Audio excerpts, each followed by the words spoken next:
Okay. Okay. You want to open it? I can open either way. Okay, all right. So I'm here with my friend Matt, and he has brought over his Kaleidescape. And this is my first time seeing the Kaleidescape. Yeah. Yeah, and so this is I'm excited to see how it looks and what we got. Now, well, let's open it up, and then I've got some questions for you. So I'll let you pull it out. I was pretty excited when I pulled it. It was the Strato V. Yeah. So it's obviously been used and opened, but they have nice instructions. Did it come with this? It did. Everything in here. Everything is what it in came here. with. Yep. Wow, that's a nice braided HDMI cable. Mm-hmm. And this is the remote. Not even used it. So You haven't used this yet? No, not the remote. Oh, you haven't used the remote because I do everything through an API or through the phone app, and the phone app honestly works so amazing that I just haven't pulled it out. So yeah, I'm weird that way. My receiver, I still haven't pulled its remote out either. So no, that's good. That's good. And LAN cable. Yep. Pretty cool. All right. So that's everything on top. I can pull this little tray out here and get it out of the way. Yeah, they did upgrade. I think the Strato C, they had the old, it's pretty much the Windows, the MCE remote, Windows Media Center remote, which was a little embarrassing. I was always like, when are they going to update the remote? That one's been around for 10 years or something, right? So they finally upgraded to a decent remote with that one, so. Oh, wow. This is pretty sweet. Here, let's see here. Yep. Comes in a nice bag. Okay, so right away you can see like it's a premium product. It's got like this nice. This isn't even like a throwaway bag. This is like a nice protective bag. I'm nervous holding it. It's solid. They got a good warranty on them. So. Yeah. Wow. Okay, look at that. That is so cool. Okay, and it's got some heft to it. Mm-hmm. It feels nice. It's got nice pads on the bottom. All the connectors on the back. You've got your network port, HDMI, digital audio, USB, infrared in, and then power port. And then it looks like a USB service port. Interesting. Okay. Wow, yeah, that is sharp. Yeah. That is a sharp looking I pulled it out of the rack about an hour or two ago before I came over, and it doesn't really run hot. My rack's in a different room anyways, but don't think it has a fan, so it just runs like your Apple TV, but a little bit bigger. Wow. That's really, really cool. Now, so this is the Strato V. So this has roughly 1 terabyte of internal storage. Yep. Okay. Yeah. And it can be easily paired up with one of their TeraPrime storage. Yeah. As soon as you pair it up with our storage, apparently you can't use the internal storage in this anymore. Oh, which no is kidding. Kind of annoying. It's like, why? I lose 1 terabyte. That's 10 movies. Oh, interesting. Yeah. So it turns it essentially into a Strato C. So this really is a gateway to get you going, get your media collection fed, and then when you're ready and you want to buy additional storage, if you get there, we can talk about that later, if I ever go there, then it converts it pretty much to a Strato C. You get the full Kaleidescape interface versus the one that you've seen around in other videos. And then you're just working off the storage of the Tera servers. Interesting. Okay. So and this is the same price as the Strato C, correct? Yes. Yeah. Okay. But you can't use the Strato C standalone. Right. Is the big difference. Right. There's a whole comparison doc that I went through with the vendor, the reseller that I went through, and pretty much you get internal storage and you can use a standalone to get going, and it also has Dolby Vision. Is a big thing. That's right. Which means nothing to me because I use a projector. Right. Us projector people, we get nothing from that. Okay. Yep. Wow. Okay. Yeah, that's very cool. And I will say my fingers are, when I touch it, it leaves like a little bit of print and then it immediately disappears. So it, like a lot of times fingerprints are a real problem with some of this gear. Yeah. And this one, it does not seem to be an issue. Like it is fingerprint resistant. And like you said, it's got heft. It's definitely made of metal. It's not plastic and cheap. It feels like at least you're paying for something like that. You should get a quality build. You could drop it and it probably would work. So. Yeah. Yeah. Let's not jinx me here. But yeah, it definitely feels like a premium product. I mean, it just looks so sharp there on the front with that nice glossy front display. Which I assume there's no actual display there. It's just the logo, Yeah, right? just the logo lights up blue when it's on, and you can Oh, it lights up. control Okay. the intensity and stuff of the LED Okay. and control all that, or turn it off altogether. Wow, that is so cool. All right, Matt. So, what made you decide to pull the trigger on the Strato V? I'm always curious to hear like what Yeah. people Yeah, no, decide. I've always looked at it. I'm like, oh, it's so appealing. They definitely sell it very well. I always thought I'm not going to buy one. They're way too expensive. $10,000, $12,000 to get into the infrastructure or into the ecosystem, and it's just too much. And then as time went on, it was less and less appealing because now you have things like your Netflix or Apple TV that's producing movies and content, and so they're not actually on the Kaleidescape system because they're not a studio that they paired up with yet. Hopefully that comes about over time.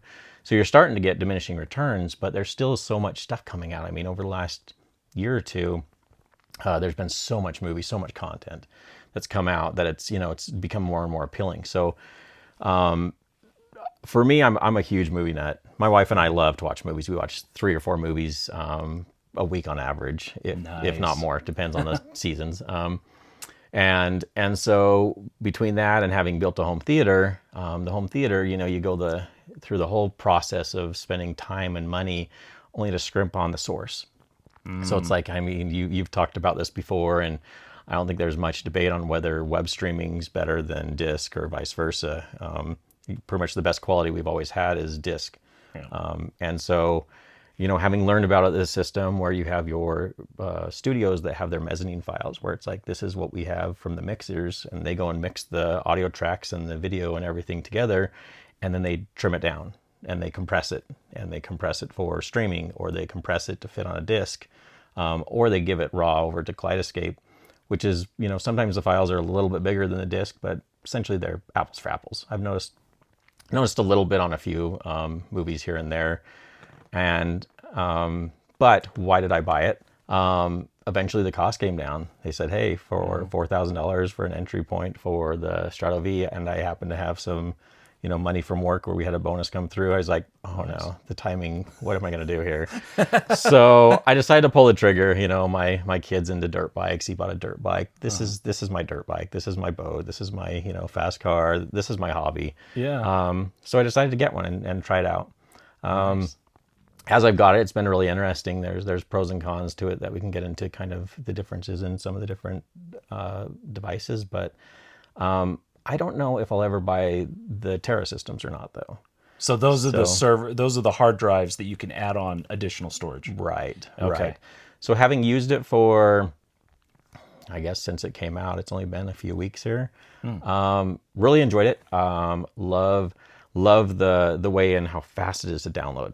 So I downloaded Master and Commander this morning. I was playing with it, and it took about 6 minutes to download. Wow. So that one's not 4K. When you get into the 4K, the Dune recently that came out, Dune 2, Furiosa, those large 4Ks of recent, those ones take about 12 minutes. So, and that's consistently, I can see my downloads, I can see the times on all of them. And so it doesn't take that long. Okay. So with how fast it is, you can definitely play it as a window. So in the menu system, you have your new movies, which is your new ones that you just barely downloaded, and then you have what is it? Where they're in process. So maybe progress. So maybe you've watched half a movie and paused it. It's in that state, and then there's a word for it, I can't remember what it was. And then it goes down into played. Oh, okay. So once it goes into played, if you go and set it up to where you buy a new movie or you tell it to download, it's going to push anything that's played at the bottom out automatically. It's going to automatically delete it and then bring your new movie down. You can go back in the store and you can say, okay, I've already paid for this, just go download it again. So you have all your movies that exist up in the cloud there that you can download at any time. Same speeds and everything. Nice. Or you can mark them as favorite and it won't delete them ever. It'll keep them queued at the bottom under favorite section. So okay. So I treat it like that. It's different than probably your normal Kaleidescape where you have the full, display of all of the icons of all your movies that you have. I treat it more like a queue. It's a window. So here's the movies we have queued up. So, this time of year is great. We go through our Harry Potters, we go through our Lord of the Rings in November.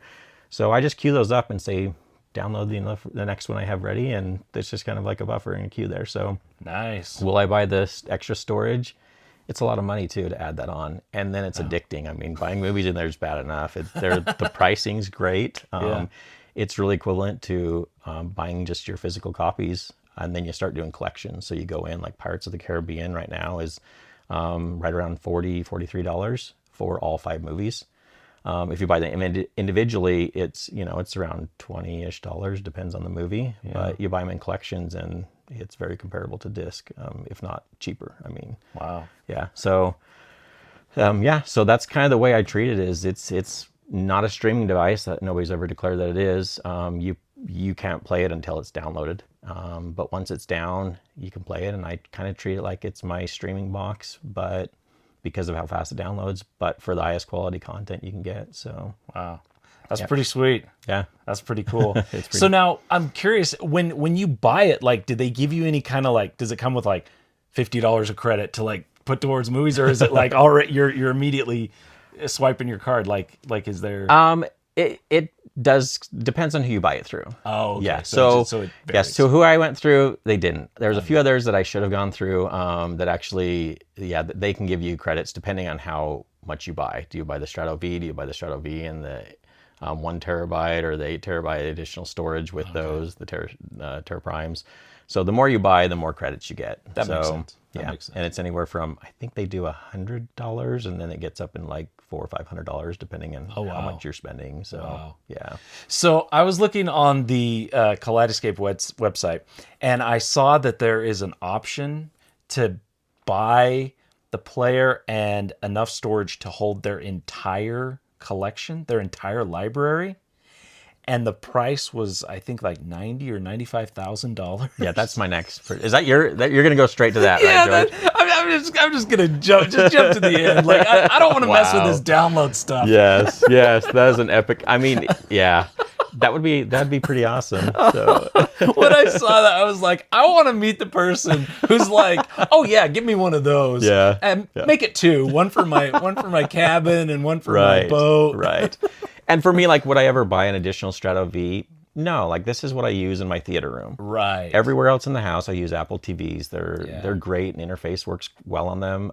So this isn't like building out, a Strato V in every room that has a TV, because it would outprice the cost of the TV in the room. So it doesn't make sense there. Yeah. They also have the different. Again, I'm probably the last person that should be speaking to this. I'm not a reseller or anything, but they have the different Terra stations. That's the wrong word. Terra Prime? Terra Prime, thank you. Yeah. Edit that out, George. No, that's fine. Terra Prime. The Terra Primes, they have the ones with SSD, and then they have the ones with spinning disk. That's right. And I looked at them like, okay, price-wise is drastically different. So yeah, for the SSD storage, for the flash storage, it's quite a bit more expensive. I think they're a little bit faster, but you get enough disks in there, and it should be in a RAID, and it should be quick. And I asked the reseller that I went with, I'm like, have you, do people usually go one way or another? He's like, I've never sold one with solid state drives in it. He's like, it's always been spinning disks that I've sold. Oh, probably because of the price difference, maybe? Yeah, because of the price. And if it ever fails, you just go and replace it under warranty, and then just download all your content again. It's not like you're storing your family pictures there, things that you can't replace. Right. So that's the route that I definitely will go if I ever get storage, but not at the price for terabyte per dollar. It's just it's too much right now. So well, I did mention in my last video that a 22 terabyte Terra Prime storage device is currently priced at $10,000. So yeah. Yep. And there were a couple people that got a little hot under the collar when they heard that. Right. And it's hard. It's like, hey, for $12,000, and I just look at that. It's like, do I do this one or that? And then you start eking in, and next thing you know, you're looking at I could get all my movies in there. $96,000. I can take on a 4th mortgage. That's normal these days, right? Everybody's doing that. So, I'm putting that out there. I don't think I'll go to that. I have plenty of other system upgrades and things I want to spend my money on in my theater. But for the price of the Strato V, it was a great price point to get in for me. I mean, is it expensive? Yes. Is it overpriced? Yeah. but they got a lot of back end that they're dealing with getting in with the studios. I mean, things that took like the music industry with Napster and stuff forever to finally get it to where now you can choose Spotify, Apple Music, or whatever you want to choose, Pandora. Yeah. And they're in there and you just pay for the music you want. So somebody's got to trailblaze. So I feel like I'm kind of on that early adopter phase where I'm paying for it, hoping that the prices keep coming down, and eventually it's just normal to have, those interfaces with the studios to get lossless content in some format. So yeah, I think it's great that this company exists and that they're making the progress that they are. Right. Because they're a trailblazer, and so yeah, it was scary for a while. I'm thinking like, are they going to get rid of discs and stop stamping them after a while? And now it's like, hey, is that what we're going to get? Is we're going to get these web stream movies and content, all these shows that just sound horrible, and the mixers are just going insane saying, we mixed this, it sounded amazing, and then you went and took it and compressed it down. There's forums out there that I read about the audio mixers and just how frustrated they are when they hand it over and all of a sudden it comes out sounding like garbage. You have the anemic bass, it sounds like they chopped out the lower frequencies and the high frequencies, and then you get your black banding and you have all the artifacts with all the blacks everywhere that just it does not pan out. So it's got to be pretty demotivating for them to even like put the extra effort into it, because they're like, put all this extra effort into it and it's just going to get chopped off at the knees anyways. So, right. Yeah. Right. Wow. So I made a few notes here because I was kind of thinking like, why did I buy this thing? And so, obviously, love movies and that. But some of the things that I really enjoyed with it is the quick access to top quality movies. So for how fast I can download it and have the best content, I'm not driving around like you used to do, drive to Best Buy, go look at the movies, go buy one and bring it home. Yeah. My wife wants to watch something. She's not okay, which is the next piece of speed to market, is she's not okay with me telling her, hey, we're going to have to wait till the disc comes out because I want to wait for the highest quality that's there. Because I was telling her, you're going to have to wait 2 or 3 months. She's like, but it's out there in streaming. I can see it there. I'm like, yeah, but it sounds so horrible and looks, subpar. And so now we can get them speed to market. We can get them quicker into our hands with the Strato V. Otherwise, you're paying for the discs and you're waiting for them to come to your hands. There's one that's, whether it's good or bad, Borderlands just barely was put out to the Strato. It's on there right now. And the release date for it's October 22nd to get it to disc. Wow. So for the Steelbook, yeah. So more than a month ahead. Mm-hmm. Yeah. Yeah. So that is one thing, like movies that are still in the theater and that, like, I've seen them where they come out and they're available on the Kaleidescape within like a couple weeks after being released in the theater. Yep. That is pretty remarkable. That's Yeah. pretty awesome. No, it really is. Also fixing, it's kind of the idea back in this happens occasionally, but there's times where they fix the content. They've gone back to the studios and said, hey, there's this glitch in here. You're missing a sound effects, or there's something, and they've actually gone back and fixed it. They've done that on some of the Star Wars movies. And really? Wow. Wow. And so, having that interface with the studios to go and correct something that may not be out there, it's, back in the day, you used to ship floppy disks and you'd go install those. Whatever you shipped, that was it, Yeah. Versus now we can patch it. You kind of got some of that if you ever needed to with the Kaleidescape. And they're having a few struggles. They definitely are, where they have I haven't seen the video dropouts. Sorry. And the audio, I've had a few audio dropouts and I've sent it back to them and they've corrected it and actually fixed it like within a couple days. Wow. I think they're having it because they're having to go and encrypt all the content in a format that's Dolby Vision compatible.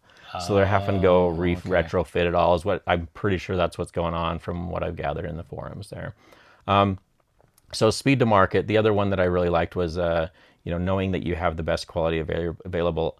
I honestly, I've got some hearing loss and stuff, so I'm always striving to try and overcompensate for the hearing loss by having the best quality source that I have. And so I pushed for the audio, and what I didn't realize is that there actually was some benefit with the video. When I played some content that I played as demo clips over and over and over through the disc, I've actually noticed that there was some where you see the blacks and you don't see any banding. You see the high clarity. One of them was Passengers that I really like. Some of the scenes in there. And the fidelity and the clarity that I saw there was just, it was kind of shocking. I didn't think I was going to see much difference in the video quality compared to the disc. So it was better than the disc? Mm-hmm. Wow. Yeah, I don't think that's the case every time. I definitely think most of the time they're just taking the disc content and throwing it out there. Yeah. But yeah, I think sometimes they're taking it and they actually have a better mezzanine file that they're putting out than what's been compressed down to fit on a disc. So Wow, that's yeah. awesome. Also, the other part that was appealing was not having to play the storage game. So Yeah. I've worked in the tech industry for quite a bit. Worked in data centers.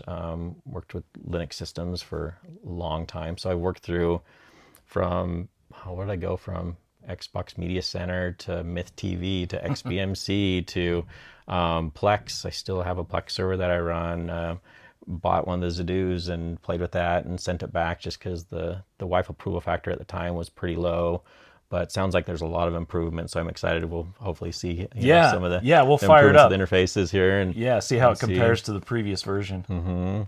So played with all the systems, and I've hit walls where there was there's 3 times. Actually, once I completely lost my whole media collection early on. That was back with Myth TV and back when software RAID was a horrible idea to begin with. So yeah, that one lost my media collection. There's another time where I was converting my storage. With 12 drives, you start adding more and more drives, and even with RAID 6, there's a major hurdle and issue where I was down for about 2 months while I was having to reconvert all my media over to a new file system. Wow. Was able to recover from it, but scary. I had my Synology that I have a lot of my media on, all my disk grips and stuff on, and my photos, which at least I have my photos backed up. But had it actually lose a drive, I think it was 4 months ago, which maybe that's part of what led me into just wanting something that worked. And it wouldn't even boot up. So I had to work with Synology and their support, and it's not the first time. I've also lost my whole entire system board in my Synology before, and they at least replaced it and was able to put all the drives back in. But that's 2 weeks back and forth sending parts that you hope that your data's there and you have no idea. So so there's definitely, do you want to support your system versus if there's a problem, it doesn't matter. You just know you can re-download it all again, and you're not going to lose anything. And so there's pros and cons to both sides. So Definitely. will I go completely away from having a NAS or a system? No. That's why I want to see what you've got, and I'll probably just add it as a complementary piece to it. But for when I have friends over, when I have like a high, new movie that comes out that's high quality I want to watch, that's usually what I'm going to be playing on the Strato. So, nice. Yeah, and I think that's where it really, I mean, speaking as someone who's never actually used a Kaleidescape, I see that for me personally being the most appealing thing. Like being able to get those first run movies right so soon at the absolute highest quality. When you were talking about making your wife wait to watch, the example that came to my mind was when Top Gun Maverick was released on, I believe it was Paramount Plus. It was available for streaming for weeks, if not a month or two before the disc was available. And I was like, nope, I'm not doing it. I'm waiting until I have the disc. Whereas I'm sure with Kaleidescape, it was available right away. Yeah. So no, that's very true. Exact same thing. And it's like, like for me, I went and watched Maverick in the movie theater, and every time I go watch a movie in the theater, I'm usually disappointed. So there's something, I went and watched the Alien Romulus recently, and it was, frustrating. You hear people yapping in the back when it was first starting and having to turn around like, be quiet. This is, seriously, I paid decent money for this. And so, so I don't think the cost of the disc, the cost of actually the media in the Kaleidescape systems, they're equal. They're apples for apples. They're cheaper than what you would pay for tickets to bring your family and all the food you buy and everything, way cheaper anyway. So it's really just the player, the hardware, and where you're getting the content from. So wow, you're like selling me on. I'm about ready to buy into it. No, I think it's good to watch the pulse. I always wondered, when's Apple TV going to just go do this or something where you can buy all your movies, and as soon as they can do a lossless content, I don't know, but I think Kaleidescape has the in with the studios, and I don't think Apple's really going to go that route. So, and I think Apple has found their niche by just appealing to the masses, and the masses are okay with the lossy audio. That's true. And so they're like, hey, and Apple still sells a premium product, premium for the masses. Right. There's still that subset of people that are like, no, premium is actually this, and so. But I'm glad that Kaleidescape exists. Yeah. Even if I don't own one, I like what they're doing. I like the progress they've made and just this kind of new business model. And so I think it's really cool. Yeah. No, it's definitely one to watch. So Excellent. yeah. Well, thanks, Matt, for coming over and chatting with me and sharing your Kaleidescape. And now we're gonna check out Let's go do some demos. Yeah, absolutely. Thanks for watching.